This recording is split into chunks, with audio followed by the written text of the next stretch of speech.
Bueno, pues bienvenidas. Muchísimas gracias a todas y a todos por estar aquí con nosotras. Nos hacía muchísima ilusión. Llevábamos mucho tiempo pensando hacer un evento presencial y nos lo habíais pedido muchas durante mucho tiempo. Nos hemos decidido, porque además había un motivo también que era presentar el documental, y entonces dijimos, pues mira, es el momento perfecto. Os agradecemos porque muchas venís de fuera, otras venís de muy, muy fuera, además, que han cruzado el charco y todo, cosa que es de agradecer. Es un honor para nosotras que estéis aquí, encantadas de ver una pequeña pero gran representación de la familia Dulacta, que nos gusta a nosotras llamarnos. Esperamos que os llevéis un recuerdo entrañable de esta jornada. Y bueno, la jornada la llamamos Visibilizando la lactancia materna, pues porque todas las que trabajamos en esto, el mayor objetivo es visibilizarla, que hace mucha falta, porque tenemos una visión en realidad como muy reducida de la lactancia. No somos realmente conscientes del verdadero valor de la lactancia materna para nuestra especie, y hacerlo también nos da como más fuerza o más empuje a la hora de saber por qué motivo estamos luchando o peleando, porque a veces trabajar por fomentar y promover la lactancia materna es duro y es agotador. Y es como gritar en medio del desierto y es como estar peleando contracorriente, ¿no? Porque hay gente que no lo entiende, porque como la lactancia materna en su momento tuvo un corte tan brusco, parece que ahora sea como, sí, la lactancia está muy bien, ¿no? Pero es como que, pero si no, no pasa nada, ¿no? Si no, no pasa nada. Es decir, darle su valor o darle su lugar a la lactancia no es ensalzarla, no es decir, es que la lactancia materna es maravillosa, es lo mejor, los beneficios, el tal, no. Porque el lenguaje también hay que tener mucho cuidado con el lenguaje. Quienes seáis alumnas nuestras sabéis que nosotras hablamos mucho de eso. El lenguaje es traicionero, es decir, hablar y ensalzar tanto a la lactancia materna hace que sea como un plus, un extra, algo como hasta snob, ¿no? Y por eso cuando las mamás lo pasan mal y pelean tanto es como, a ver, que está muy bien, pero que no pasa nada, si no, con el biberón, oye, sobre todo nuestra generación se ha criado con biberón y mira qué bien estamos y no pasa nada, ¿no? Es como que tampoco pasa nada. Y le estamos quitando realmente, por culpa de ensalzarla tanto, como hablar de beneficios, le estamos quitando su lugar. Y su lugar es que sea lo normal, no es algo excepcional, ni maravilloso, no, es lo normal para la crianza de nuestras crías, es decir, para su correcto desarrollo, el óptimo, el normal de nuestras crías, no como algo excepcional. Entonces, ahí tenemos una trampa, ¿vale? Entonces, darle su lugar y darle su verdadero valor es normalizarla y visibilizarla como algo normal, ¿vale? Porque no somos conscientes del impacto de la lactancia materna en nuestra especie, ni del impacto del estar interfiriendo en un proceso fisiológico natural de nuestra especie, como es la lactancia, o como son todos los procesos fisiológicos pertenecientes a la sexualidad de la mujer, en realidad. Porque la sexualidad de la mujer incluye embarazo, parto, lactancia y las relaciones sexuales, ¿vale? Porque tenemos visión reduccionista de todo, ¿vale? De todo lo que es los procesos sexuales de la mujer están muy reducidos y no somos conscientes de que... no somos conscientes de que interferir en estos procesos es interferir en el desarrollo de nuestras crías. Interferir en esos procesos supone interferir en la evolución de la especie.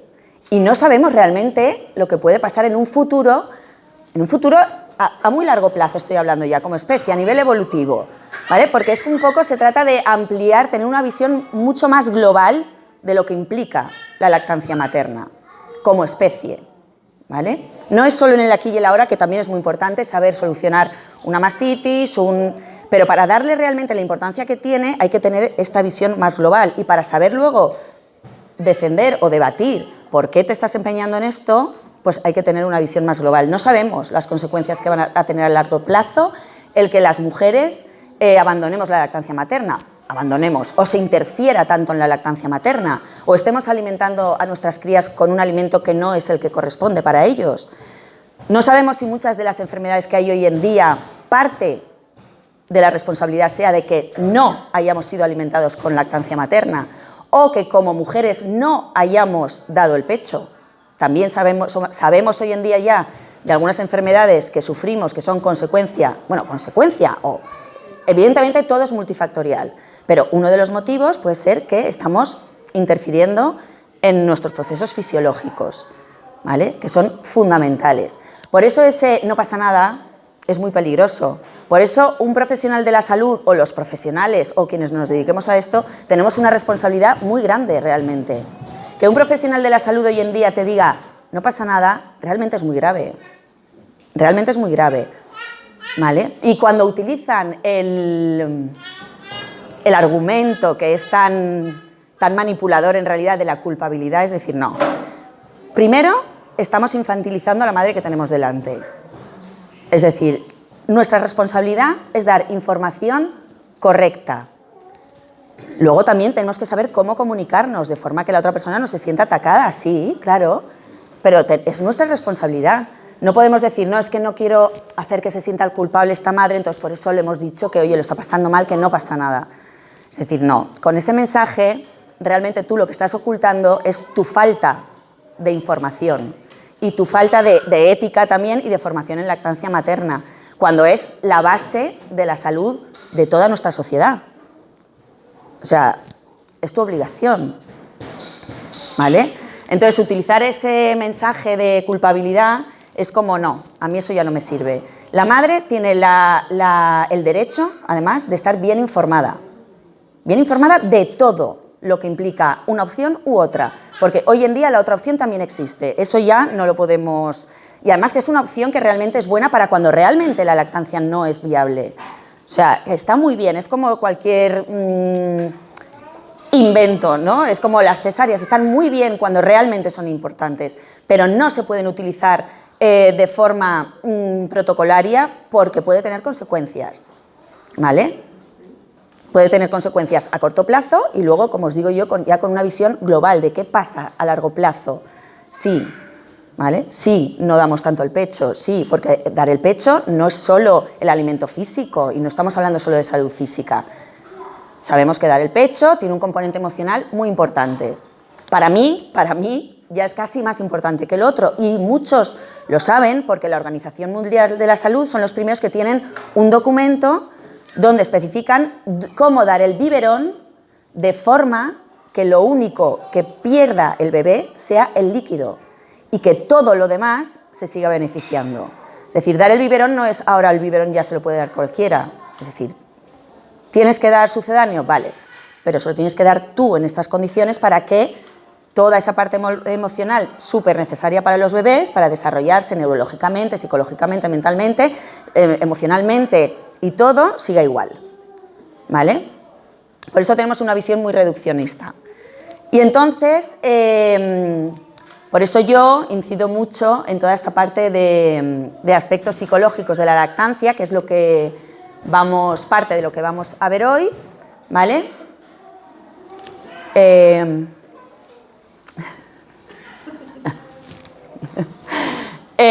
Bueno, pues lo que os he comentado un poco, ¿no? Para saber cuál es el impacto psicológico de la lactancia materna, ¿vale? ¿Cuáles han sido los factores críticos? Porque, claro, como os he dicho, se cortó en un momento, ¿vale? De una forma, además, muy invasiva, muy brutal por parte de los laboratorios, ¿no? Por parte de las multinacionales. Una vez se encontró la fórmula mágica del sucedáneo que funcionaba, que sabéis que hasta que se llegó a encontrar se hicieron barbaridades, ¿vale?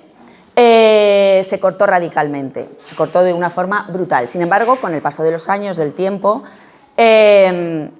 como realmente se ha visto que no es lo mismo y realmente se sabe, estamos como queriendo volver. ¿Qué ocurre? Que ahora cuesta un montón volver, porque ahora parece que la lactancia materna es culpable hasta que se demuestre lo contrario, de todo. Se tiene que defender de todo con un montón de estudios científicos, cuando realmente...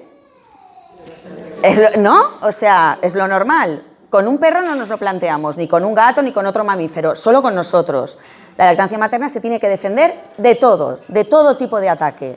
Todo. Si no coge peso, porque no coge, es la lactancia materna. Si engordan, que Últimamente hay un montón de consultas que nos dicen, no, es que engordan y me han dicho que les restrinja, o sea, poniendo si engordan porque engordan, si se ponen enfermos pues será la leche materna, porque es que tendrá intolerancias a no sé qué, y es que no sé, de todo tiene la culpa la lactancia. Si se hacen mayores, porque además se hacen dependientes, porque además se hacen inseguros, porque además no sé, bueno, todo, bueno, cualquier cosa, lo sabéis todas. Entonces cuesta mucho volver y es una pelea constante.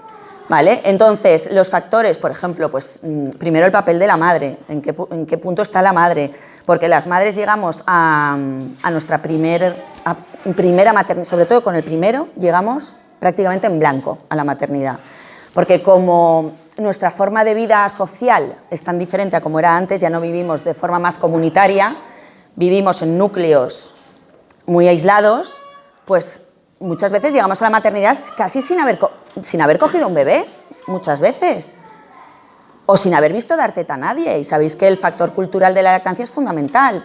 El bebé es instinto puro, es decir, si hay algo que nos recuerda cada día cuál es la naturaleza del ser humano, por lo menos a mí, es que cada bebé que nace, pase lo que pase en el mundo exterior, cada bebé que nace busca lo mismo, busca ponerse en contacto con su madre lo primero y a continuación pone en marcha todos los reflejos que tiene para encontrar la teta y mirarla y empezar a establecer el vínculo. Eso, pase lo que pase fuera, un bebé conforme nace, eso es lo que busca, ¿vale? Y eso nos dice mucho de cómo es nuestra especie y de cuál es nuestra naturaleza, ¿vale? Entonces, bueno, pues las madres, como hubo un corte tan radical en su momento, la lactancia tiene un componente para la madre cultural muy grande y de aprendizaje.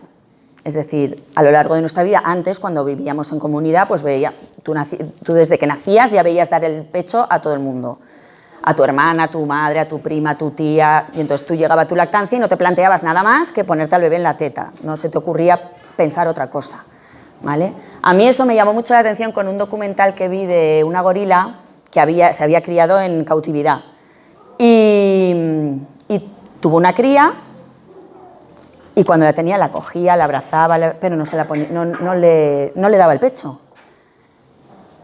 Dejaban pasar unos días y se la tenían que quitar. Y así hasta 3 veces. Y la que pusieron en el documental fue la tercera y se la tuvieron que quitar. Y decían, bueno, pues a ver, para la próxima tal. Digo, bueno, a esta mujer, iba a decir yo, a esta gorila la van a tener toda la vida pariendo sin entender que esa gorila se ha criado en cautividad.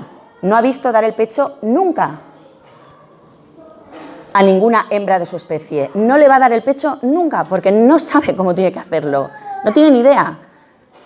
Es que en los animales mismos también eso se da al gorila porque es el más parecido a nosotros, ¿vale?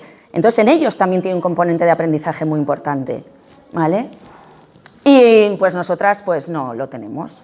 Por eso hoy en día, porque si fuera tan difícil dar el pecho, si fuera tan difícil, nos habríamos extinguido hace miles de millones de años. O sea, no es tan difícil.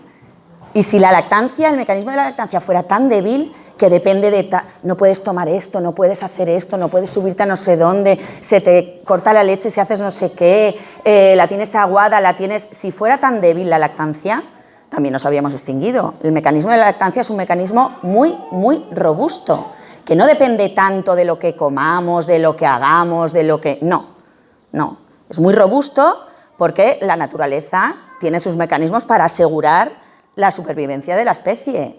Es decir, no es tan delicada la lactancia, no es una cosa muy, muy sensible, muy delicada y muy difícil, no. Nos lo hemos complicado nosotros mucho, sí, pero la lactancia no es tan complicada, ¿vale? Entonces, pues eso, los factores críticos, pues la madre, la confianza que tenga, la seguridad que tenga también en eso, la experiencia que tenga, depende de muchísimas cosas, ¿vale? Bueno, pues es otro factor que influye, pues es que realmente la percepción de la lactancia materna como acto biológico, que es algo que está recuperándose un poco, ¿no? Todos estamos ya diciendo, ostras, a ver, que si tenemos tetas, realmente es para alimentar a nuestros hijos, ¿vale? Ya sabéis también que hay, por el hecho del patriarcado, la hipersexualización de la mujer, pues parece que las tetas sean para otra cosa, no. mira, uno de los efectos evolutivos, si dejamos de dar pecho, puede ser que dentro de no sé cuántos mil años no tengamos tetas ya, porque han dejado de ser útiles y desaparecen. Es decir, por mucho que ellos quieran que se queden, si no las usamos, desaparecerán. ¿Vale? El tema del vínculo afectivo, que también se le empieza a dar más importancia, ¿vale? Porque hemos pasado una etapa de crianza de desapego muy, muy, muy importante, creyendo que, claro, si desde pequeñitos los acostumbras para que sean más independientes, ¿no? Y más fuertes. Eso que yo creo que todas tenemos claro, que el ser humano es un ser altricial, además el ser humano por nuestro cerebro tenemos una infancia de dependencia muy larga, mucho más larga que cualquier otra especie, y muy necesaria, es una base de seguridad que luego será lo que hará que devengamos en adultos realmente independientes. En nuestra generación somos todos bastante inseguros en realidad. Lo vamos salvaguardando como podemos, pero somos bastante inseguros porque venimos precisamente de la etapa de desapego, ¿vale? De no lo cojas porque que incluso nacíamos y ya estábamos en otra habitación directamente, desde bebés, ¿vale? Con lo importante que es el establecimiento del vínculo afectivo, el contacto, etcétera. Y luego, pues, el argumento que siempre se utiliza del sentimiento de culpa, para no hacer sentir culpables, etcétera, que lo que guarda detrás es un desconocimiento total o el no querer, o simplemente que es que realmente los laboratorios farmacéuticos han hecho una labor durante muchísimos años muy, muy ardua para quedarse como arraigadas todos los mitos de lactancia materna que hay, culturalmente, socialmente. Han hecho un trabajo muy importante para que hayamos llegado a este punto, de tener que estar defendiendo un proceso fisiológico normal de nuestra especie, a capa y espada, ¿no? Esto de no tener el este. Bueno, pues en cuanto a la interacción madre-hijo, saber que cuando se han estudiado todo el tema del vínculo, que está realmente muy estudiado y más que demostrado, supongo que muchas conocéis los trabajos de Bowlby, que demostró que un bebé no busca a su madre solo por alimento, con el estudio de dos monitos, lo explico rápido, era un monito metálico con un biberón en el medio y un monito de felpa, ¿vale? Y la cría, pensando que la cría real, ¿no? Iba a pasar más tiempo con el monito metálico porque tenía alimento. ¿Y cuál fue su sorpresa? Que la cría pasaba más tiempo en el monito de felpa y de vez en cuando para comer se asomaba al otro, pero sin dejar de estar en contacto en ningún momento con el de felpa. Y eso es lo que llamó mucho la atención y a partir de ahí, un montón de estudios, ¿vale? Lo que pasa es que la mayoría de estudios que se han hecho sobre el vínculo ha sido sin tener en cuenta la lactancia materna, porque se hicieron además en un momento en el que ya se estaba interfiriendo un montón en esto, ¿vale? Muchísimos estudios demuestran que la ausencia de contacto con la madre provoca déficit en el desarrollo motor y mental y estancamiento ponderal, ¿vale? Porque claro, el contacto, sabéis que la piel es el órgano más grande que tenemos en el cuerpo, tiene millones y millones de terminaciones nerviosas y tenemos muchísima estimulación a través de la piel, por eso es tan importante y se insiste tanto en hacer contacto piel con piel, porque es que claro, al final es un todo, la lactancia favorece el contacto, el porteo, el colecho, es todo como un conjunto realmente para que al final, es decir, como vamos a comportarnos como nuestra especie nos lo pide realmente, nada más, ¿vale? Entonces, claro, todo ese contacto continuo con la piel, la estimulación de las terminaciones nerviosas, hace que la mielina de nuestros nervios se forme mejor, hace que las conexiones nerviosas sean más rápidas y hace que el desarrollo sea más rápido, ¿vale? Y sea mejor. Por eso, pues también el tema del masaje infantil se fomenta mucho porque es muy importante, ¿vale? Y luego, que también está más que demostrado, que cuando, sobre todo después del parto, se separa a la mamá del bebé, por ejemplo, en casos de prematuros que tienen que realmente quedarse hospitalizados, ahora ya se empieza a fomentar más el método canguro, Se intenta que la SUCIN sea de 24 horas, porque se ve que realmente los niños salen adelante antes. Y se vio con un estudio hecho en Bogotá que fue por casualidad. O sea, no fue un estudio, fue que no tenían recursos, no habían suficientes incubadoras para todos los bebés. Entonces se dijo, bueno, pues antes que, en realidad, que se mueran, pues que estén con la madre, por lo menos, ¿no? A ver, y salían antes adelante. Tienen que pasar cosas de estas para que, digamos, ostras, pues, ¿sabes? Bueno, pues en los bebés que realmente se quedan hospitalizados y la madre vuelve a su casa, para que veáis también qué importante es que los profesionales de la salud tengan formación en todo esto para que ellos mismos fomenten que la madre esté ahí. Porque es que la madre se desvincula, es que el vínculo no es algo que nos hemos inventado, es que es real y tiene además una base fisiológica, ¿vale? Y las madres cuando se van, llega un momento en que se desvinculan del bebé. Y nos contaba José María Aparicio, que muchas lo conoceréis, que luego lo veréis en el documental, que él ha tenido que llegar a llamar a madres a decirles que no has venido a darle el pecho para que vengas. Porque las madres se desvinculan y eso es una realidad, ¿vale?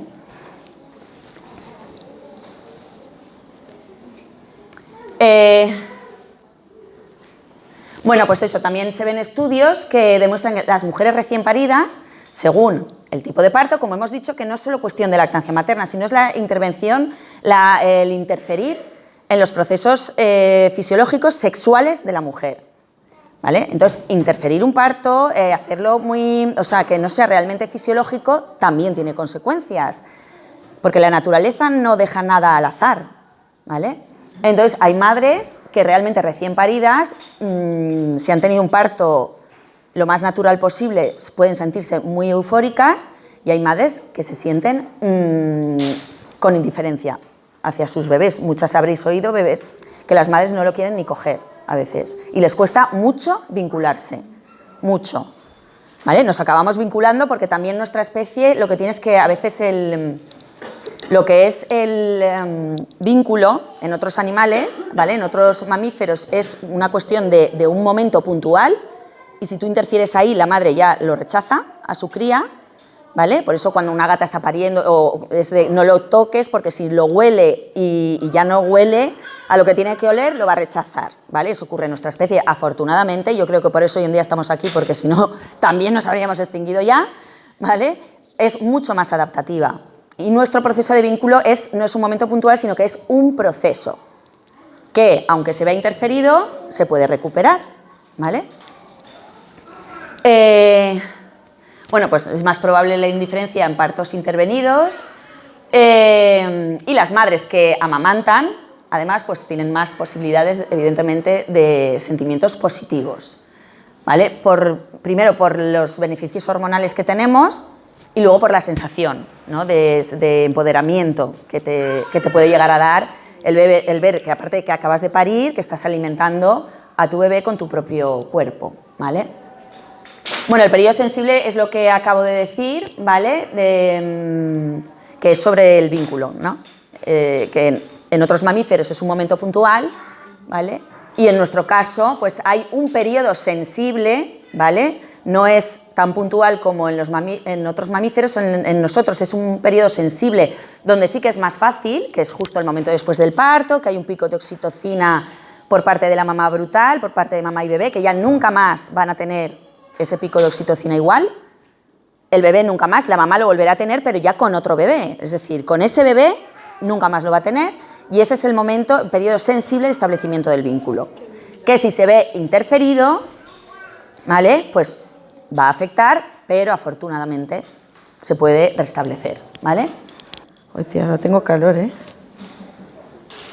vale. Bueno, pues como estábamos diciendo, para seguir hablando en realidad más de lo mismo, ¿no? Claro, yo a veces hablo de esto y me gusta, ¿no? Me encanta hablarlo y yo me emociono y tal, pero a veces digo, a veces me siento hasta ridícula de decir, yo tengo que estar defendiendo todo esto y diciendo, sí, es que tal, es como, es lógico, ¿no? O sea, no hace falta decirlo, pero bueno. En más estudios que se han hecho en este sentido para saber hasta qué punto todo esto es así, pues nada, se ha visto que los bebés, cuando son separados, lloran hasta 10 veces más. Pues sí, claro, porque un bebé cuando nace lo que busca es a su madre, entonces si no, llora, muy bien, fenomenal, por el tiempo perdido en ese estudio. Con contacto precoz, es decir, si desde el momento del parto hay un contacto precoz, todas sabemos aquí que el agarre espontáneo es nada más nace, te lo pones en el vientre, es decir, no en el pecho, no, en el vientre, para además favorecer que el bebé ponga en marcha sus reflejos, que son muy importantes. Los reflejos están para el desarrollo neurológico del bebé y que los pueda desarrollar en condiciones es muy importante, ¿vale?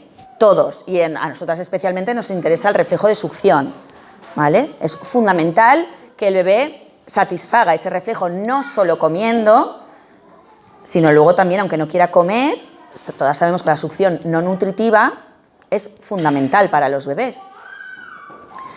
Y la hacen en el PET, ¿no? Todo esto, pues para que veamos que lo de te utiliza de chupete.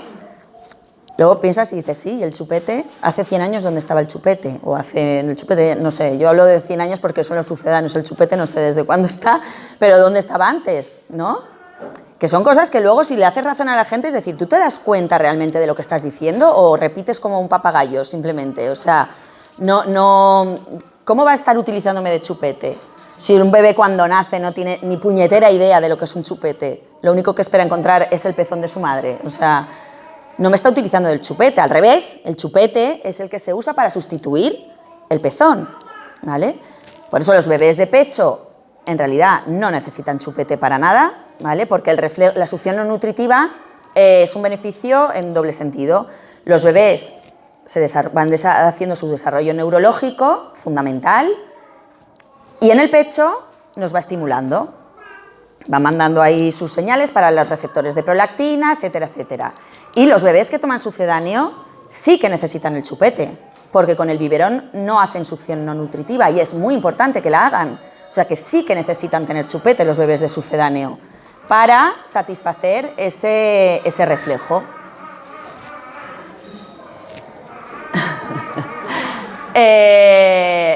Bueno, pues eso, ¿ves? Es que son chorradas lo que pone ahí, en realidad. Es obvio, ¿no? Muy bien, Gemma, te he visto ahí. Vale. La conducta de lactancia, muy importante. Bueno, muy importante, sí, porque la conducta de lactancia dentro de todas las especies de mamíferos que hay, dentro de todos los mamíferos que hay, es muy diferente entre una especie y otra, porque depende muchísimo de su composición, de su tamaño, de su forma de vida, de si son nómadas o si son sedentarios, de miles de cosas. Entonces, la leche de cada especie, su composición es diferente. Las hay con más cantidad de proteínas, con más carga de proteínas, las hay con menos, las hay con más cantidad de grasa, las hay con menos, ¿no? Según sea de vaca, de cabra, de no sé. Por eso se ha ido buscando mucho a ver cuál es la más parecida al ser humano. Y bueno, y es algo que está controlado pues genéticamente, ¿no? Y en el ser humano, la conducta, o sea, no solo la leche materna, sino la conducta, es decir, la cantidad de veces que maman. Hay especies de monos, por ejemplo, que maman constantemente. Yo digo, nosotros nos quejamos, digo, pues estas pobres están vendidas, o sea, los llevan todo el día colgados, todo el día, están todo el día mamando, todo el día. Y hay otros que hacen igual 2 o 3 tomas al día. ¿Por qué? Pues porque está todo pensado genéticamente y según cómo viven, ¿vale? En nuestro caso, no. En nuestro caso, como hemos interferido tanto, pues es también una cuestión de cultura, ¿vale? Según donde estemos, pues normalmente la zona oriental es más de contacto y más de apego, la zona occidental somos más desapegados, entonces nuestras creencias de cómo es la lactancia, porque ni siquiera es la conducta real como especie, sabemos cuál es, nosotras, pero según la cultura en la que nos encontremos, nuestras creencias de cómo debe ser la lactancia es completamente diferente, ¿vale?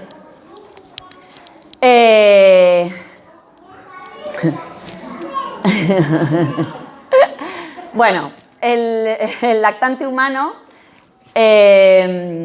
reconoce a su madre, como ya sabemos, en realidad de forma oral y táctil. Lo primero que espera es que se le ponga encima de la mamá y lo segundo que espera es encontrarse con el pezón de la mamá, ¿vale? Porque la boca es fundamental para los bebés Es una zona súper sensible en los bebés, donde tenemos un montón de terminaciones nerviosas y por eso ellos pasan una etapa oral muy importante, donde se meten las manos en la boca, todo va a la boca y ellos realmente experimentan y descubren a través de la boca, ¿vale? Que no hay que confundir con que es que se quedan con hambre, no. Igual está perfectamente satisfecho, pero es que se chupa las manos y se queda con hambre, no tiene nada que ver con el hambre, ¿vale? Es que él experimenta a través de la boca, ¿vale?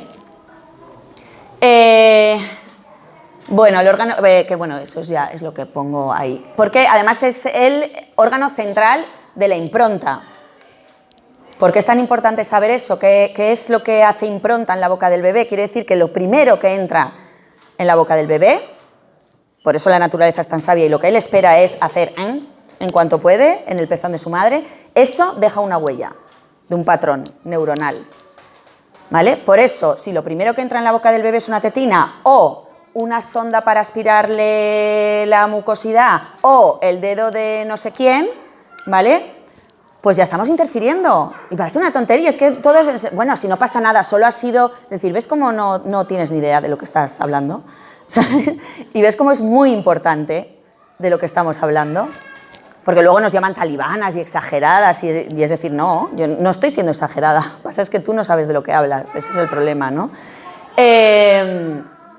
Pues ya estamos interfiriendo, ¿vale? El bebé ya ha realizado una impronta con algo que no es el pecho y entonces luego puede que después de hacerles todas las revisiones y haberle metido un montón de cosas en la boca, vamos a dárselo y es decir, pero si solo ha sido un minuto. Es decir, sí, pero en ese minuto ya has hecho todo lo necesario para joder la lactancia. O sea, así de claro. Y entonces a los bebés ya les cuesta. Ya verás, y esto, uy, que esto se está grabando. Realmente nada ni nadie toque al bebé más que su madre, ¿vale? Sobre todo, por lo menos, si no vamos a poder evitar que luego los cojan esas 2 primeras horas de vida, ¿vale? Incluso el que fuera la mamá la que se lo pudiera sacar y poner encima, mejor. Y dejarlos ahí estar un ratito, ¿vale? ¿Qué ocurre cuando fracasa la lactancia? Porque los fracasos de lactancia, y sobre todo cuando era una lactancia que la madre deseaba, se viven muy mal, porque se vive como un fracaso, es una pérdida, y todo lo que implica una pérdida supone un duelo, ¿vale? Porque esto a veces, a nivel profesional y social, somos muy, ¿cómo diría yo? Somos bastante inútiles emocionalmente. Que yo siempre digo eso, somos un poco inútiles, que yo me incluyo, yo ya tengo mucho trabajado, pero es que hemos sido criados así. Es decir, las emociones nos cuestan un montón, el contacto nos cuesta un montón y saber acompañar a personas que se encuentran en ese momento, igual como además también nos rechina o nos toca la fibra, es como no hacerlo, ¿no? En cualquier pérdida, a veces, cuando muere un ser querido, eso, pero eso lo tenemos más, socialmente es más ritual, ¿no? El entierro, tal, todo eso lo tenemos más asumido, pero, por ejemplo, en las pérdidas gestacionales no tenemos ni idea de manejarlas, ni socialmente, y los profesionales es un desastre absoluto. O sea, no se tiene en cuenta absolutamente nada, no se tiene en cuenta que esa mamá acaba de perder a un bebé y da igual, es como, ¿no? Y todo lo que se dice, no pasa nada, chica, ya vendrá otro, eso no era, bueno, no. Todas esas cosas que se dicen incluso desde la buena intención, en realidad, pero no es nada conveniente, ¿no? En realidad no estamos acostumbrados a dejar que expresar las emociones, buenas o malas, que las malas si existen es por algo, es porque también son adaptativas y también son necesarias, ¿vale? Pero bueno, no me voy a enrollar con esto. En la lactancia pasa igual, ¿vale? Cuando una mamá, cuando un profesional que encima te está diciendo, se está cargando tu lactancia, por decirlo así, y encima no tiene en cuenta que si esa mamá te dice, sí, pero entonces no puedo continuar, no tienes que dejar la lactancia, y no está teniendo para nada en cuenta lo que significa para esa madre dejar su lactancia, ni para el bebé, que al bebé también, el que le quiten la teta de repente tiene mucho impacto, pero no se tiene en cuenta para nada, es como, qué tontería, si le puedes dar un biberón, y chica, y mejor, porque así no hace falta que se lo des tú siempre, ¿no? Y estarás más liberada. ¿No? Se ve desde ese punto de vista para animarte un poco y dices, muy bien, vamos bien, ¿no? Pues en realidad las madres, sobre todo las que la deseaban, la viven como una gran pérdida, ¿vale? Pero es que incluso las madres que la dejan porque ya realmente dicen es que no puedo más, es que no puedo, es que no puedo más, o las mamás que ni siquiera quieren empezar, ¿no? Que deciden, y muchas que las que lo deciden es desde la desinformación o desde la mala información, desde la mala información. Si una mamá está bien informada, que decida lo que quiera y será la mejor opción, pero que esté bien informada, ¿vale? Pero incluso estas mamás, el que estas mamás no quieren, en realidad también es un fracaso. O sea, la mamá no lo va a vivir como un fracaso porque no es un fracaso de algo que deseaba, pero es un fracaso para la sociedad. O sea, realmente que una lactancia fracase no tiene que ver con la persona, no es responsabilidad de la madre. O sea, en realidad es una muestra del fracaso de nuestro sistema y de nuestra cultura y de nuestra sociedad. Eso es una muestra de nuestro fracaso como sociedad, con la responsabilidad que tenemos con nuestra especie. Eso es lo que realmente demuestra los fracasos de la lactancia. O los porcentajes de lactancia que tenemos, que al principio son muy altos, pero luego se van al traste en cuanto pasan unos meses. Eso es un fracaso nuestro como sociedad, ¿vale?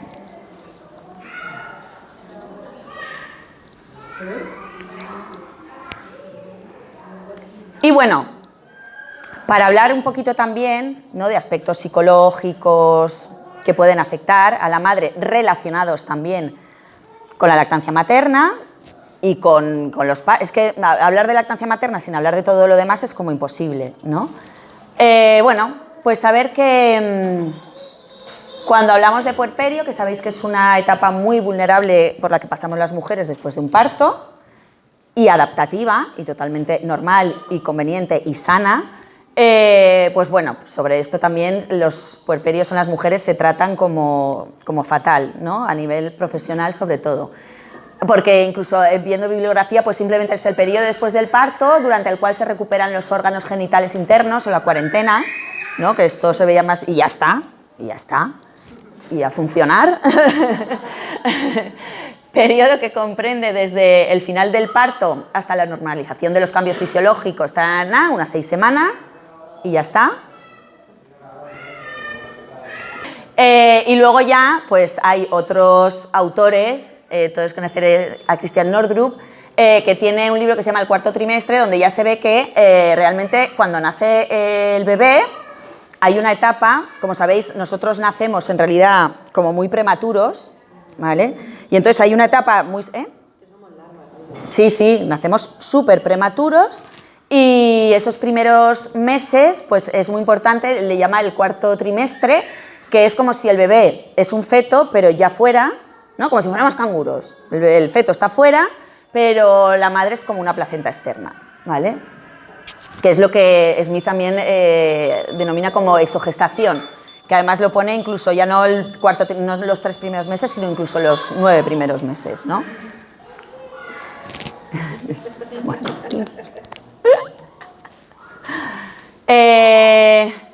Y bueno, Laura Goodman, que también habla mucho sobre puerperio, pues es el periodo transitado entre el nacimiento y los 2 años, ¿vale? Porque habla más de la época del periodo de fusión emocional. ¿Sabéis? Cuando un bebé nace, lleva 9 meses en la barriga de la mamá, que cada poro de su piel está en contacto con la madre absolutamente, y además la está oyendo, a través del líquido amniótico va saboreando lo mismo que come la madre, todo.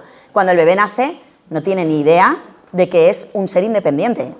O sea, él es como una prolongación de su madre, ¿vale? Y pasa así mucho tiempo. De hecho, los bebés cuando se nombran a ellos mismos es como el nene, es en tercera persona, ¿no? El nene Pero cuando ya empiezan a decirse a sí mismos yo, es cuando ya, digamos que esa fusión la han cortado un poco, ¿vale? Esa fusión como de ser la misma persona que su madre, ¿vale?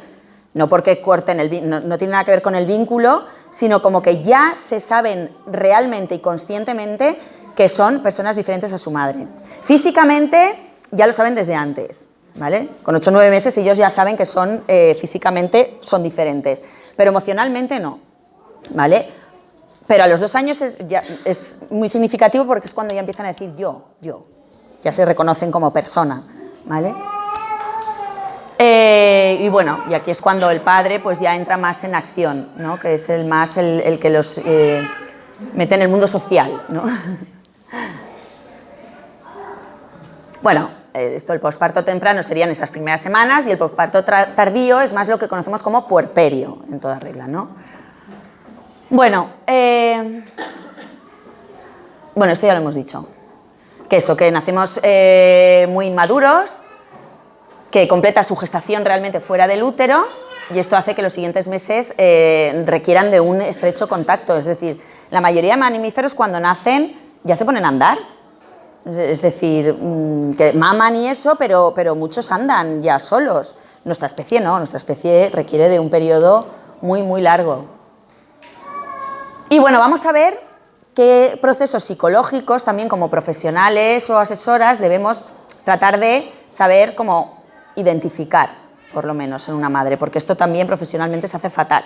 Pero incluso por parte de los mismos psicólogos, porque aquí no se libra nadie, o sea, los psicólogos no tienen tampoco formación en lactancia materna ni en todas estas cosas de partos y tal, y no saben realmente reconocer qué le pasa a muchas madres, ¿vale? Porque el puerperio es una etapa de emociones muy complicadas donde todo se te vuelve un poco del revés, todas las creencias que tú tenías, todas las capacidades que tú tenías, todas las emociones que tú tenías, es como que se va todo al traste, por no decir palabrotas.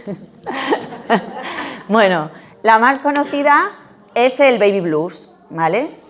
Que se le llama baby blues, que es una reacción realmente normal, adaptativa, que es como esa melancolía que tienen muchas mamás cuando acaban de parir.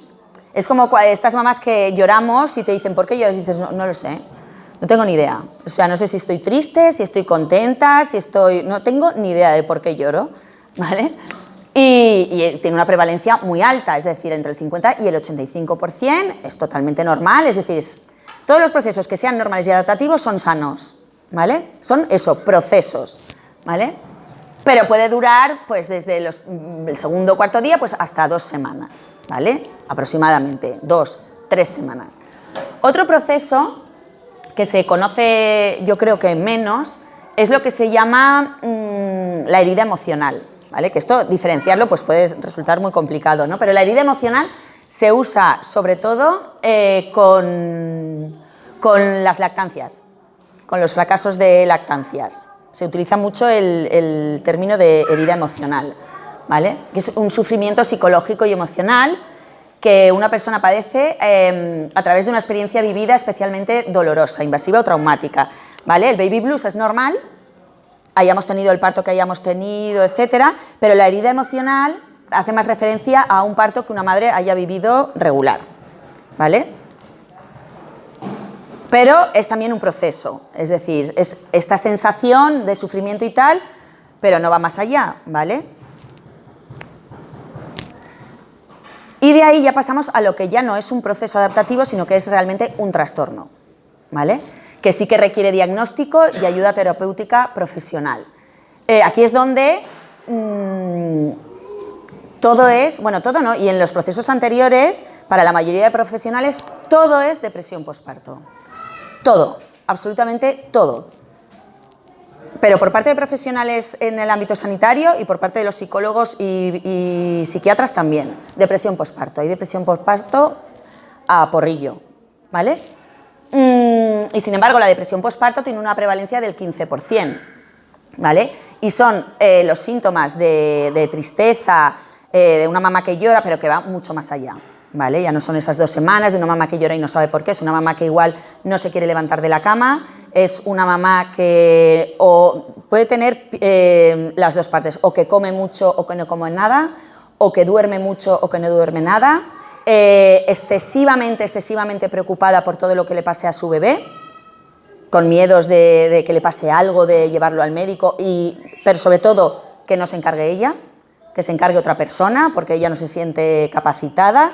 Y bueno, es decir, que realmente es fácil, bueno, sabemos que si somos asesoras o somos profesionales de la salud, pero es decir, tenemos que saber detectarlo y derivarlo, ¿vale? Pero que se distingue bastante bien de lo que es un baby blues normal, ¿vale? Algo que va más allá y realmente es una depresión posparto. ¿Con qué otras cosas nos podemos encontrar que no son depresión posparto, pero sí que se diagnostican como depresión posparto por eso, simplemente por falta de formación, por falta de interés y por no darle a estas cosas la importancia que tienen realmente en nuestra especie. Pues, por ejemplo, el trastorno de estrés postraumático, ¿vale? Que aquí pone, es decir, en la bibliografía pone que tiene una prevalencia de entre un 2 y un 6%, sin embargo, es porque la mayoría de diagnósticos están mal, porque son depresiones posparto, y no son depresiones posparto muchas veces, ¿vale? Estoy convencida que hay muchísimo más trastorno de estrés postraumático de lo que se dice en la bibliografía, muchísimo, muchísimo más, ¿vale? Porque un trastorno de estrés postraumático, tal y como se pare hoy en día en los hospitales, en muchas madres se da, pero se considera depresión posparto o chica, ya ves tú, estas mamás que tienen, que es como que de repente te vienen flashes constantemente del momento de tu parto, que por la noche te vienen recuerdos constantemente, es una sensación de como de rabia o de insatisfacción, estás todo el día rememorando tu parto y con rabia de no haber hecho nada, o incluso a veces con momentos de lagunas, que digo yo, ¿no? Como que se te ha ido todo de la mente, porque hay muchas mamás que se disocian en los partos y es algo mental, ¿eh? Puede sonar a que como que tu alma se va, pues sí se va, en esos momentos se va y tú no estás ahí, porque estás viviendo una situación que te supera tanto que por supervivencia la mente se desconecta, ¿vale? Y hay muchísimos relatos en la bibliografía de partos horribles y de mamás a las que les pasa esto. Y el trastorno de estrés postraumático, mamás que no saben que igual no es una sensación de tristeza, ¿no? O de quedarte en la cama o de quererte morir o de no querer seguir viviendo. No, no es eso. Es el estar realizando tu vida normal y que te asalte tu parto constantemente, ¿vale? Esa sensación. Y luego, algo que tiene una prevalencia de un 2%, que si veis, la prevalencia con respecto al trastorno de estrés postraumático no es nada, porque es de un 2%, y sin embargo es algo muchísimo más raro, pero muy grave, muy, muy grave, que es la psicosis puerperal, ¿vale? Son brotes que hay mamás que igual no han tenido nada anteriormente, o sí, ¿vale? Normalmente las depresiones posparto sí que tienen algún episodio anterior, son mamás que ya han tenido o tal. En la psicosis es un brote repentino en el que la mamá empieza a delirar. Ahí no hay duda en el diagnóstico. Y ahí sí que hay que actuar muy rápido, porque realmente ahí sí que hay peligro real, para la mamá y para el bebé, ¿vale? Han habido casos de padres que llaman a teléfonos de asociaciones de lactancia diciendo, un caso que contaba el padre que decía, es que mi mujer dice que va a tirar al bebé por la ventana. En Argentina pasó eso. Y entonces Alba le dijo, coge a tu bebé y llévate a tu mujer al hospital ya, porque él puede hacerlo. Porque puede hacerlo. En ese momento sí. En ese momento sí. Y eso sí que es grave, ¿vale? Y luego estas mamás lo superan y ya está. Y puede que no vuelvan a tener ningún brote nunca más. Son cosas que por eso digo que a veces no sabemos muy bien las interferencias que hacemos, qué alcance tienen, porque dices, ¿y esto? O sea, este clic, de repente, ¿a qué viene? Si no tenía antecedentes y luego nunca más se supo. Porque en ese momento se le despierta algo que le hace reaccionar así. Pues lo que pasa es que como todo esto está tan poco estudiado, son casos muy pequeños y como todo esto no se le da la importancia que tiene, pues tampoco se estudia mucho, ¿vale? Y saber pues que en todo esto que hemos hablado relacionado también con el posparto, ¿no? Y con el parto, evidentemente la lactancia tiene una función fundamental, porque muchas veces ¿qué es lo primero que hacen los profesionales cuando una mamá tiene depresión posparto? Hay que dejar la lactancia porque te tienes que medicar y porque además si estás en la cama el estrés que supone encargarse de un bebé te va a empeorar y tú necesitas estar tranquila y que se encargue del bebé otra persona, ¿no? Pues no, pues es todo lo contrario, porque lo que estamos haciendo es que esta mamá aún se siente peor porque encima tiene la sensación de que no es capaz ni de encargarse de su hijo, ni de eso. Y porque la lactancia materna nos hace beneficiarnos de una serie de hormonas que favorece que las depresiones se superen antes. Y porque la medicación no es excusa, porque la mayoría de medicación es perfectamente compatible con la lactancia, ¿vale? Y como hemos dicho que no tratamos como toca, ni le damos el valor que tiene, ni tenemos ni idea del alcance y del impacto que tiene la forma en que interferimos en todo esto, pues también tenemos que saber que como asesoras o profesionales, a la hora de ponernos delante de una mamá que está en esta situación, también tenemos que saber comunicarnos, ¿vale? Porque insistimos en que sí, la información la tenemos que dar como toca. No hay que ir así suavemente, ni a medias tintas, ni decir todo lo contrario para que la mamá no se sienta mal. Eso es tuyo, eso te lo estás diciendo tú. O sea, igual tú a esa mamá le das la información y no se está sintiendo mal. Se sienten mal cuando realmente tienen algún problema o toman una decisión desde la desinformación, ocurre cualquier cosa y luego le dicen, no, pero tú no... Y entonces es cuando sí que puede decir, yo esto no lo sabía, o sea, no tenía ni idea de esto. Y ahí sí que te sientes culpable por decir, coño, pues me podía haber informado mejor o no. Pero si una mamá que tiene claras los pros y los contras de cualquier decisión que tome con respecto a su hijo, si ocurre algo, tampoco se va a sentir culpable, se puede sentir responsable, ¿no? Y decir, bueno, yo tomé esta decisión, pues ya sabía lo que podía pasar, ¿vale? Te puedes sentir responsable, pero no culpable, ¿vale? Pero a las mujeres, como nos tratan como a niñas pequeñas, porque parece que no tenemos ni idea de nada y nos lo tiene que explicar el de la bata blanca, que sabe mucho más, él, que nosotras de embarazos y de bebés y de dar el pecho, nosotras no tenemos ni idea, y nosotras, inocentemente, confiamos en lo que nos dicen los sanitarios, porque es lo que debería de ser, pero ya sabemos que no, pues es lo que pasa. Entonces, para poder transmitir información, primero para una asesoría normal, ¿no? De ver lo que le pasa a una mamá, etcétera, etcétera, pero luego para dar la información correcta. Se puede dar sin juzgar, es decir, estoy dando una información, nada más, no estoy juzgando nada, ni estoy culpabilizando a nadie, ni nada. Incluso nosotras, somos las primeras que tenemos que quitarnos eso de la cabeza, porque también lo tenemos, el pensar... A ver si va a pensar que la estoy juzgando, a ver si va a pensar... Y entonces no sabemos muy bien cómo hacer, ¿vale? Entonces, bueno, pues está lo que es la consejería en lactancia materna, que es algo de lo que se habla en prácticamente todos los cursos de lactancia, para saber un poco también cómo hacer una asesoría y recabar la información necesaria para acompañar a esa mamá en ese problema que está teniendo de la forma más conveniente posible, ¿vale?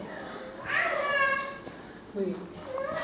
Esto seguro que os lo sabéis todas, súper fácil. Escuchar y aprender, ¿vale? Y aprender porque no estamos nosotras ahí para enseñar nada a nadie, para enseñarle nada a la mamá. Que hay veces que nos pasa, sobre todo cuando somos asesoras al principio, tenemos con toda la buena intención, pero tanto énfasis en demostrar todo lo que sabemos y yo esto te lo voy a solucionar y ya verás qué bien y todo, que avasallamos a las madres como desde una posición desde arriba, ¿vale? En el fondo.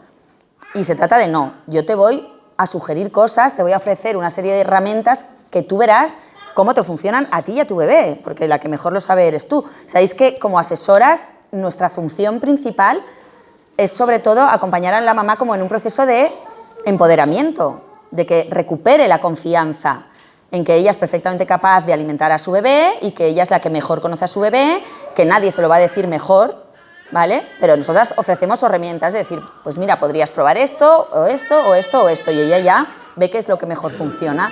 Y poco a poco se va dando cuenta de que realmente no necesita que nadie le diga lo que tiene que hacer en realidad, ¿vale? Muy importante el uso de la comunicación no verbal, ¿vale? Y que la comunicación no verbal vaya acorde con la verbal, que a veces no nos pasa, ¿vale? El tener una postura como abierta, el no estar hablando con ella así, o mientras ella nos está hablando, nosotras estamos como distraídas mirando hacia otro lado, porque las mamás es un momento muy vulnerable en el que están y se dan mucha cuenta de todo esto. Y encima, como están tan vulnerables, se hacen tan pequeñas en estos momentos y están tan infantilizadas, pues lo primero que piensan es de...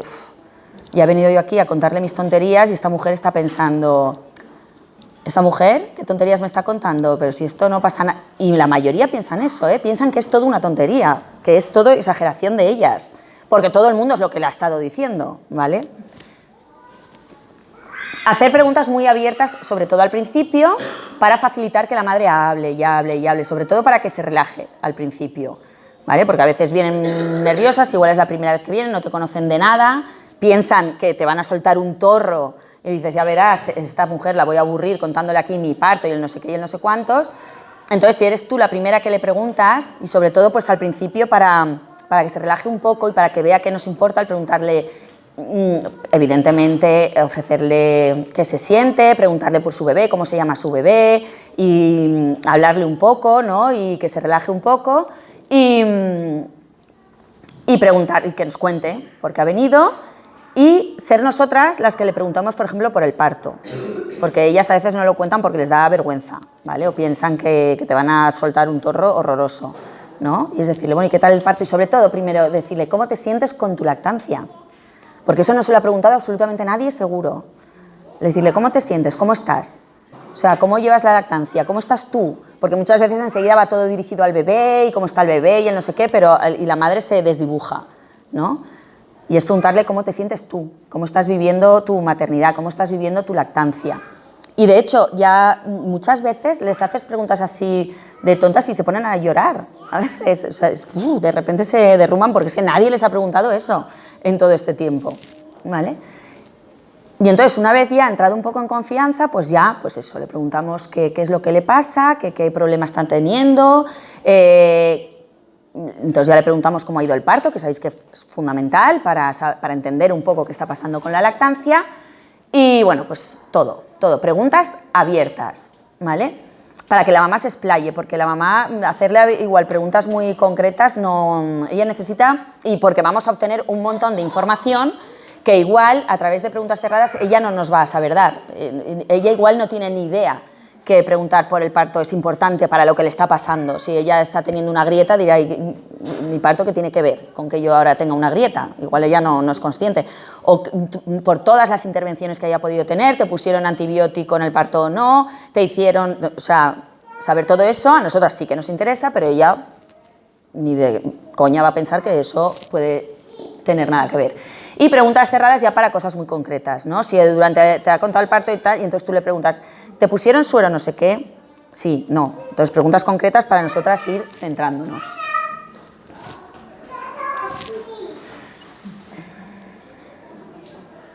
Bueno, lo de respuestas y gestos que muestren interés, el estar haciendo sí, ¿no? Como ahora muchas de vosotras me hacéis sí, qué interesante todo lo que os estás contando, qué interesante, ¿no? Entonces a mí eso me refuerza y digo, ¡ay! Pues eso, la mamá igual, ¿vale? El decirle sí. De vez en cuando, parafrasearle, ¿no? Te está contando algo y entonces tú le paras en algo importante. Entonces me has dicho, ¿qué tal? Y le parafraseas, ¿vale? Parafrasear es repetir la frase que ha dicho. Cuando lleva ya mucho rato hablando, pues el repetirle eso último que ha dicho para que ella vea que lo estás entendiendo y que te estás quedando con todo, ¿vale? Exacto, devolverle el comentario a la madre. Entonces me has dicho que tal, sí, tal, no sé qué. Validar sus sentimientos siempre, porque todas, seguro que todas es ahora que enseguida te dicen es que tal, es que me siento tonta, es que yo no sé hacer esto, es que todo lo hago mal, es que no sé qué, y vienen así todas. O me siento, y enseguida, como están acostumbradas a que les digan, no, mujer, ¿qué va? Pero si eso no sé qué, con toda la buena intención, como para que te vengas arriba, y es decir, es que no sabemos acompañar las emociones, y es decirle, pues sí, es normal que te sientas así. O sea, tu bebé y tu lactancia es lo más importante del mundo para ti ahora mismo. Bueno, ahora mismo y siempre ya, ¿no? Nunca ha habido nada más importante. ¿Cómo no te vas a sentir así? ¿No? Es totalmente normal. Y muchas veces en ese momento, cuando ya le estás reconociendo el sentimiento, también se ponen a llorar, ¿no? Porque jamás les ha dicho nadie eso, ¿no? Y luego, pues por supuesto, evitar palabras que enjuicien, ¿no? Y nuestro mayor objetivo fundamental es reforzar la confianza, ¿vale? Aceptar siempre lo que la madre piensa y siente. Bueno, esto es un poco repetir lo que estamos diciendo todo el rato, ¿no? Validar las emociones, fundamental, en todo momento, en todo momento. Y además es que conforme va avanzando la conversación, iréis notando, conforme vayáis poniendo en práctica todo esto, que se nota un montón de cómo empezó la conversación a cómo termina la asesoría, ¿vale? No tiene nada que ver. Reconocerle siempre lo que la mamá y el bebé están haciendo bien.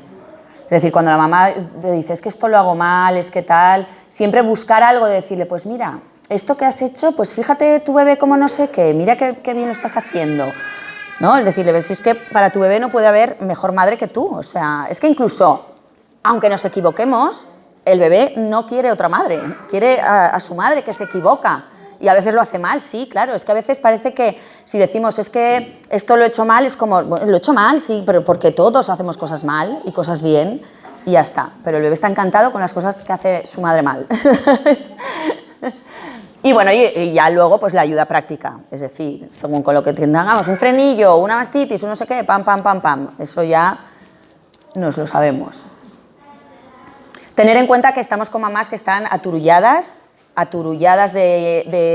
y avasalladas de opiniones por todas partes, que cosas que, como hemos dicho antes, creencias que tenían muy claras en su momento, de repente con el puerperio y con lo que se encuentran se les ha ido todo al traste y ya dudan de todo. Eso también es una frase muy típica, decir, es que ya dudo de todo. Yo me lo sabía todo, lo tenía todo muy claro y ahora ya dudo de todo, porque te hacen dudar. Entonces nuestra información tiene que ser también muy concreta, ¿vale? Y fácil, ¿vale? Decirle unas cuantas claves fáciles que pueda hacer, que le puedan servir y con un lenguaje sencillo, que no empecemos a decir cosas raras que para nosotras son muy normales, pero ellas no tienen ni idea de lo que les estamos diciendo, ¿vale? Y luego pues sugerir. Nosotras siempre sugerimos cosas y luego la mamá ya en casa verá qué es lo que mejor le funciona. Y bueno, lo que hemos hablado de consejería es lo que se ve normalmente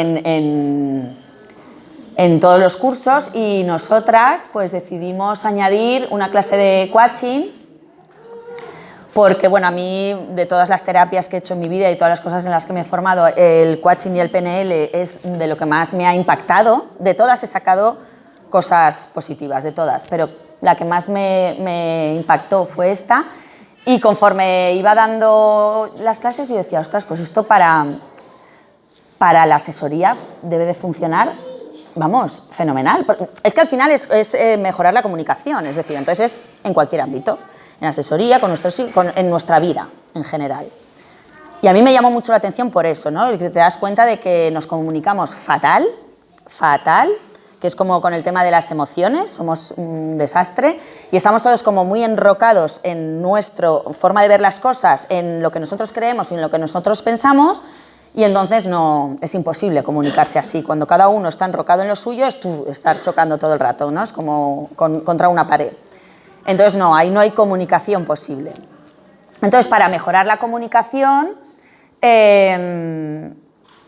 porque seguro bueno, a mí sí que me ha pasado y a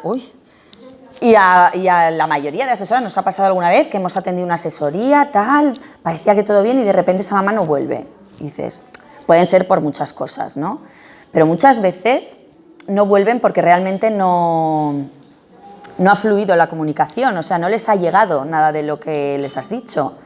O les has dicho un montón en el momento de estar en el grupo parecía que todo estaba muy claro. Además pasa una cosa en los grupos que como las mamás se relajan y los bebés también, porque ya no están solas en su casa muertas de miedo, histéricas, entonces el bebé como también todo el rato llorando, no se coge tal, o te dicen es que no duerme nada, es que no mama nada, es que se coge y se suelta, es que no, y llegan al grupo. Y claro, los grupos de apoyo tienen una función, aparte de compartir y de referente y tal, es terapia. Las terapias de grupo han existido toda la vida y acudir a un grupo de apoyo es terapia para las madres. Entonces, al ver que no están locas y que no están solas y que hay un montón de madres en la misma situación, se relajan y de repente cuando están en el grupo todo va bien.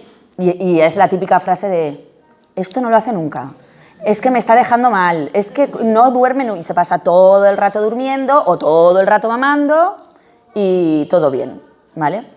Bueno, le haces la asesoría, tal, parece que tal, mejoras la postura, mejoramos la postura, parece que ya no se va a su casa, tú le dices igual algunas cosas que puede probar y que no sé qué, y cuando vuelve te habla de cómo ha ido la cosa y tú, en el momento estás asesorando y todo perfecto, pero luego tú te quedas con el decir, o sea, no, es como si no ha entendido nada de lo que le dije, no le ha calado nada, o sea, nada, o sea, cero.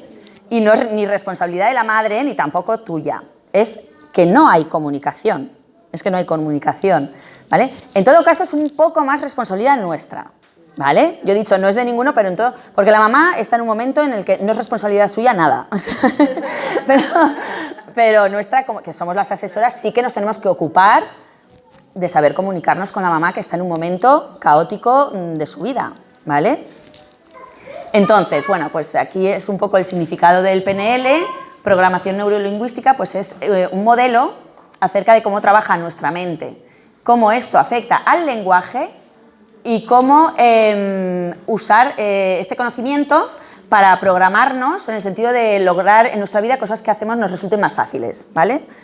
Bueno, el PNL sobre todo aprender a utilizar el lenguaje, eso que se dice de las palabras se las lleva el viento y tal, bueno, sí, los hechos evidentemente si no acompañan, vale, pero las palabras no se las lleva el viento. Las palabras tienen un impacto muy importante sobre nosotros mismos y sobre los demás. Es decir, lo que decimos tiene un impacto bastante importante, ¿vale? Bueno, eso, el modo que tenemos de hablar nos afecta en primer lugar a nosotros y conocer de qué manera es más conveniente comunicarnos nos afecta a nivel neuronal y por consiguiente en nuestra vida, ¿vale? Es decir, las palabras que utilizamos también generan patrones neuronales y nosotros en general, socialmente, utilizamos un lenguaje muy carente, ¿vale? Que está muy basado en la carencia, ¿vale? Y eso tiene un impacto importante sobre nosotros. Bueno, y el coaching, ¿vale? Porque son las dos cosas, PNL y coaching, consiste en... es un proceso, en realidad el coaching es como un proceso de empoderamiento, ¿vale? Que consiste en liberar el potencial para liberar al máximo las capacidades de una persona, ¿no?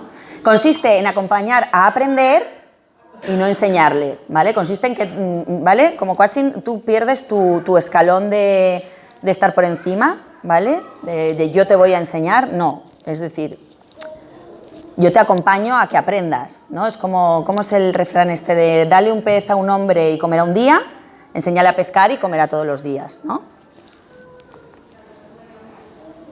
Bueno, el lenguaje.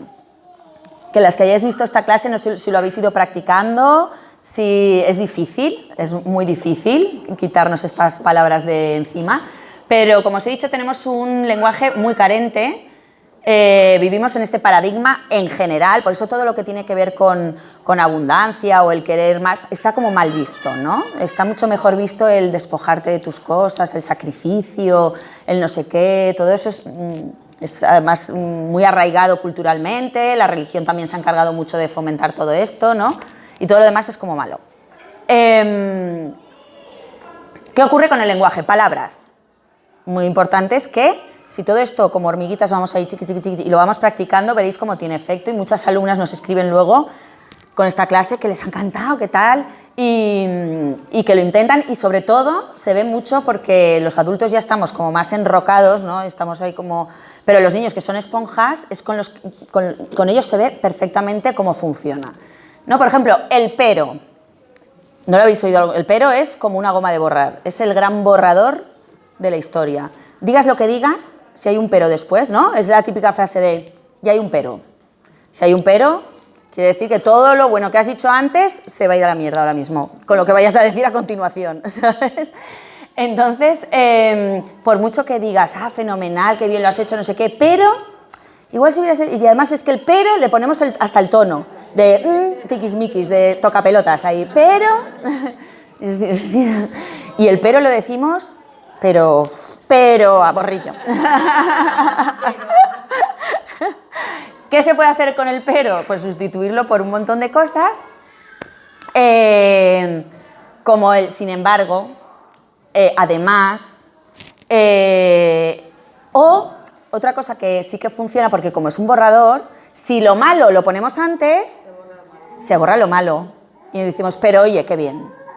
¿No? Es como, no sé qué, algo malo. Esto no ha salido un poco regular, pero oye, qué bien que luego no sé qué. Entonces el pero, por lo menos que se lleve lo malo, si se tiene que llevar algo, ¿no? Si nos cuesta mucho arrancarlo de nuestro lenguaje, por lo menos vamos a darle la vuelta. Porque yo cuando empecé con todo esto era como una locura, estaba todo el rato pendiente de cómo hablaba y el pero era como que como un martillo en la cabeza, digo, ostras, es que es todo pero. Entonces, ¿por qué lo podemos sustituir? Pues por el además, sin embargo. Ay, no, yo creía que había puesto más ejemplos, pero no. Y, el mismo y, simplemente el y es como algo que suma, ¿no? Utilizar palabras, el pero resta, ¿no?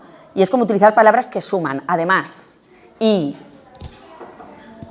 necesitar es otra palabra horrorosa, en realidad, y que utilizamos también muchísimo. Y es una palabra que sí que demuestra el lenguaje carente en el que vivimos y nosotros mismos. Además, necesitar se utiliza mucho en el amor romántico, que a mí me horripila ahora. Antes lo veías súper romántico y súper bonito. Y decías, ay, es que te necesito, ¿no? Que puede haber más bonito que te digan eso. Pues es horroroso. O sea, es horroroso, es egoísta, es manipulador y me necesitas para tú estar bien. ¿Y yo qué? O sea, ¿me necesitas? No. Yo no necesito, en realidad no necesitamos a nadie. Yo no necesito a nadie. Yo quiero a alguien que esté a mi lado. Sin esa persona puedo vivir perfectamente, igual hasta mejor, pero seguramente mejor, pero quiero que esté a mi lado. Soy masoca y quiero. Entonces puede ser necesitar, en realidad necesitamos respirar. Eso sí que lo necesitamos, no es algo que sea capricho de decir quiero, no, yo puedo vivir sin respirar, no. Necesitamos respirar, necesitamos comer, necesitamos beber agua, pero todo lo demás es o quiero, o me conviene en este momento, o me apetece, o me interesa. Pero necesito no, necesito ahí como, ¡oh!, se me va la vida detrás, porque somos muy así, no, ¿vale? Ayudar lo utilizamos un montón como algo positivo, pero ayudar en realidad nos coloca en una posición superior a la otra persona. Yo te ayudo a hacer esto, y queda como muy bien, ¿vale? Pero no. Nosotras no estamos realmente ayudando a nadie, ¿no? Es como, ¿no? Como lo que, si alguien se cae y yo le cojo de la mano y lo levanto, ¿vale? Eso está muy bien. Pero ¿y si se cae y tú no estás? Ya no estás tú ahí de salvador, que te coloca ahí de yo te he salvado de esto. Y si yo no estoy, tú ya no puedes hacerlo solo. No. En vez de cogerle de la mano, me puedo poner a su lado y decirle, mira, para levantarte tienes que poner un pie aquí, otro aquí, y entonces te coges aquí y te levantas tú solo. Y así lo puedes hacer tú solo. Pero eso no nos gusta tanto, porque ese rollo de que somos nosotros los que sacamos a la otra persona de sus cosas y ayudamos, nos pone en una posición muy guay, ¿sabes? Y no, nos tenemos que quitar el protagonismo. Es decir, aquí la madre es la protagonista. Y ella es la que tiene que tener ese protagonismo.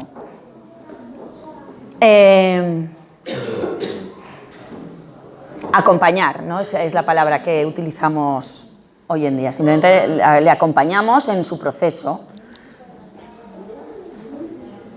Y luego pues hay otras palabras, ¿vale? Como intentar, ¿vale? Que intentar es como que siempre te quedas en el intento, ¿no? Voy a intentarlo y lo intentas, pero no, es decir, voy a hacerlo. Puede salir bien o mal, igual sale mal, pero lo he hecho. No me quedo solo intentándolo eternamente, ¿vale? Es como que te deja muy pasivo. El intentar, mi profesora decía, se inventó para no hacer. Nunca nada. Yo lo intento todo, pero no hago nada. En vez de decir defectos, pues aspecto a mejorar, la palabra defecto es muy fea, ¿no? Culpa.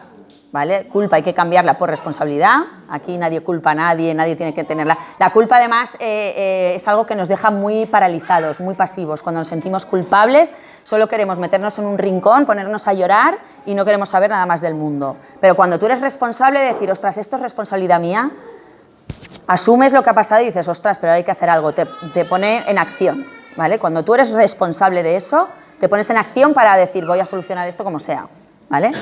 La culpa es pasiva y la responsabilidad es activa.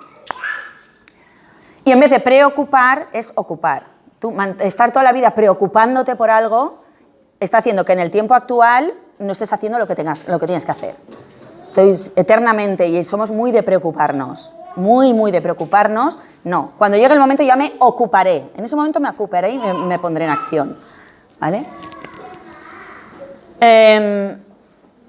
También, algo que pasa mucho cuando acompañamos a mamás es utilizar la tercera persona del plural, ¿vale? Que yo me acuerdo que en esta diapositiva se ve que lo puse mal y fue una alumna que dijo, Ruth, ¿has puesto primero? Y yo digo, ostras, es verdad, pensando.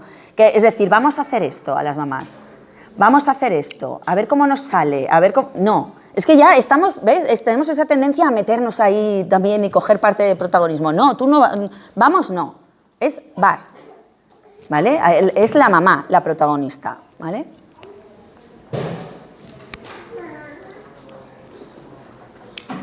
Vale.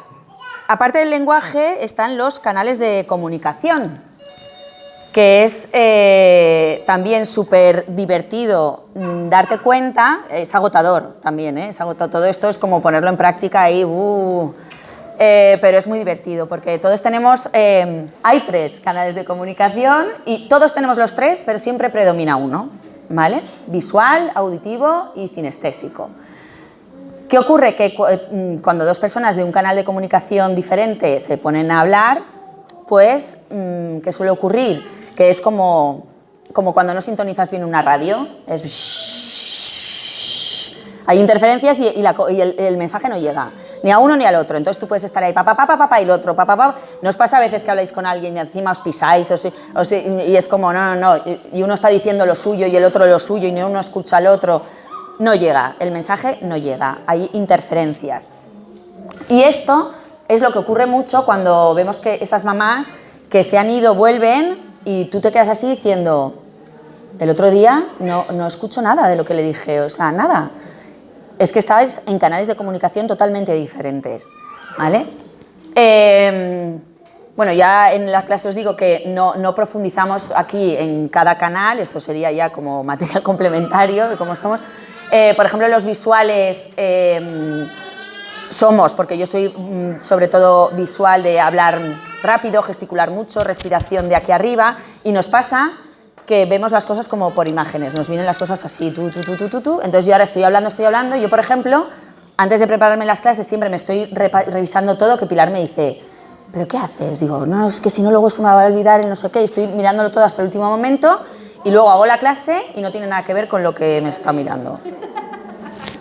Pero además te vienen las cosas muy así y es muy fácil que ante cualquier eso diga, vas a retomar y dices, ay, ¿por dónde iba? Te pierdes enseguida porque se te ha pasado la imagen y ya retomarlo no puedes. Y interrumpimos mucho cuando hablan las otras personas porque como nos pasa todo así, es decir, es que se me va a olvidar, y es como...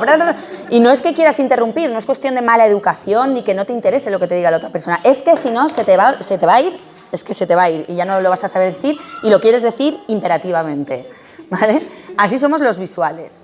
Los auditivos son más de oído, son más de escuchar. Bueno, todo esto luego está relacionado con gestos. Los auditivos son más de girar la cabeza, escuchar así, son un poco más pausados. Los auditivos suelen congeniar mejor con los visuales, o sea, son los que están ahí intermedios. Un visual y un cinestésico, eso es inviable. Porque los cinestésicos son los que están así y tú estás hablando y él está así. Y los que estás ignorando. Y te quedas así como diciendo... Oye, perdona, ¿me estás escuchando? Y dices, sí. Y claro, si tú eres visual y estás ahí, y el otro está ahí, te pones el triple de nerviosa, ¿no? Y esto en las parejas pasa mucho, es como que... y la otra persona te está diciendo que sí, y en realidad te está escuchando. Y lo ha procesado todo, lo tiene todo clarísimo. Pero claro, su lenguaje corporal es así, además suelen tener los hombros así, andan así arrastrando los pies... ¿No? Es muy así. Y entonces, claro, un visual y un cinestésico, eso es un circo, ¿vale? Entonces el auditivo está ahí más entre medias. Entonces, ¿cuál es nuestra responsabilidad en la asesoría? Pues acercarnos un poco al canal de la mamá. Ella no tiene ni idea de todo esto. Nadie tenemos ni idea de todo esto hasta que alguien nos lo dice. Y ni tiene por qué saberlo. Entonces es nuestra responsabilidad tratar de... ¿no? Yo como visual, si la otra es cinestésica, pues imaginaros el sobreesfuerzo que tengo que hacer para ponerme a su nivel, ¿vale? que puedes acabar agotado y todo, y un cinestésico que tenga que ponerse a nivel de un visual acaba reventado también, ¿vale? Para que nos podamos entender, porque si tú como visual empiezas a un cinestésico, claro, la madre se va, vuelve y que decimos, no se había enterado de nada, no, es que no le has dado tiempo, ¿sabes? Y al revés igual. Bueno, entonces, sabiendo un poquito estas nociones, es muy curioso ir observando a las personas un poco cómo se comunican. Pero bueno, para profundizar, porque hay muchas cosas de gestos, de respiración, de no sé qué, pues ya sabéis. Vamos a darnos prisa, ¿no? ¿Ah, no? Ah, no sé. Bueno, bien. Apadrinar. Esto es un ejercicio que nos hacían hacer entre todos nosotros, que aquí hubiera sido, pero es que somos muchas para hacer esto, porque es mirar a la otra persona y repetir unas palabras, que aquí no están, ¿no? En este power no están, ¿no? Que es, ¿cómo eran? No me acuerdo. Eres importante, eres único, eres bienvenido, perteneces, ¿eres importante o tus ideas son importantes, ¿no? Bueno, es mirar a los ojos a la otra persona, en realidad. Es mirar a los ojos a la otra persona y realmente estar validándolo con la mirada. Por eso os digo, cuando miréis, porque tú si estás mirando a alguien pero estás en otra cosa, aunque no lo parezca, se nota como si la pupila estuviera ida. O sea, es decir, no me está mirando, es que te das cuenta, dices, no me está mirando, está mirándome, pero está con el automático ahí de clic. Y se nota un montón, Entonces, cuando apadrinas a alguien, nos hacían hacer eso, ir entre todos, íbamos andando en círculo, te encuentras con uno y uno al otro. Eres importante y da una vergüenza. O sea, que es cuando dices que inútiles somos en ese sentido de mirarnos a la cara y decir, a un desconocido, eres importante, eres bienvenido, perteneces, no sé qué, y es como... Pero cuando acabas, y muchos acababan también medio llorando, porque te rompe un poco, así como que te resquebraja un poco de decir, ostras, menudas barreras y menudas corazas tenemos que son muy duras. Y es una forma, pues eso, de decirle a la mamá, eres importante, eres bienvenida, perteneces, tus ideas son únicas, es decir, todo lo que tengas que decir me importa, y es importante apadrinar. Y apadrinarnos a nosotros mismos, que en la clase sí que os lo digo, como hacerlo como ejercicio frente al espejo. Mirarte tú todos los días, durante 21 días decían que es cuando se genera un hábito, pero bueno, todos los días que puedas hacerlo, mirarte y decirte todo eso todas las mañanas o todos los cuando quieras, ¿no? Las creencias, ¿vale? Que esto en lactancia, pues imaginaros todas las creencias ancestrales, históricas y familiares que tiene la madre, que han ido pasando de generación en generación en su familia, como las familias, como la familia de Pilar, las mujeres no han tenido leche nunca. Es suerte, solo Pilar, ha sido ahí una cosa... o el tener esa creencia de que es muy difícil, de que no voy a poder, de que es muy sacrificado, de que en mi familia la leche nunca ha alimentado bien, de que en mi familia a las mujeres la leche se les corta a los 3 meses y justo ella llega a los 3 meses y ¡pum!, se corta. Y dices... Claro. Entonces, pues detectar un poco las creencias limitantes con las que viene esa mamá, ¿vale? Para, aparte de que tengamos que resolver un problema concreto de grieta, mastitis, no sé qué, no sé cuántos, ver con qué mochila viene ella con respecto a la lactancia, ¿vale? Y los mapas mentales, ¿vale? Haciendo como un conjunto de todo esto que hemos hablado, pues cada uno tenemos un mapa mental que nos hemos ido organizando desde que nacemos y con todas nuestras vivencias. Entonces, cada uno tenemos uno completamente diferente. Entonces, luego, el poder empatizar o ponerte en el lugar de la otra persona a veces es complicado, ¿vale? Muchas veces decimos, no, si yo es que me pongo en su lugar y no sé qué. Y es decir, no.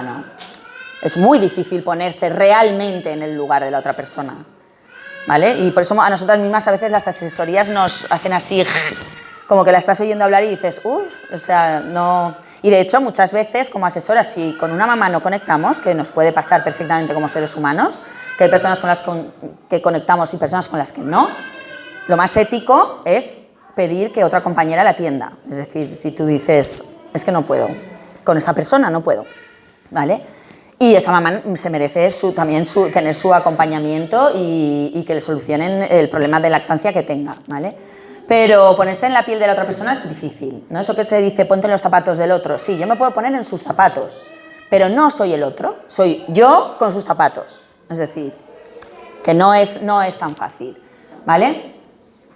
Hay que flexibilizar mucho y trabajar mucho todo esto para realmente poder entender el sistema familiar de esta mamá es este. Entonces, ¿no? Todo esto a la hora de encajar las herramientas que le puedan servir, que ella decidirá, de las mamás que te dicen, ya, pero es que yo el colecho, sí, pero no, pero sí, tú, ya, pero yo es que esto de esta... Claro, todo, como decimos Pilar y yo de siempre, luego todo esto, personalizarlo en una persona, ¿vale? Porque teoría, las cosas las tenemos muy claras, es todo pim, pam, pum, pim, pam, pum, pim, pam, pum, pero luego estamos las personas y hay que personalizar mucho, ¿vale? Y bueno, pues nada.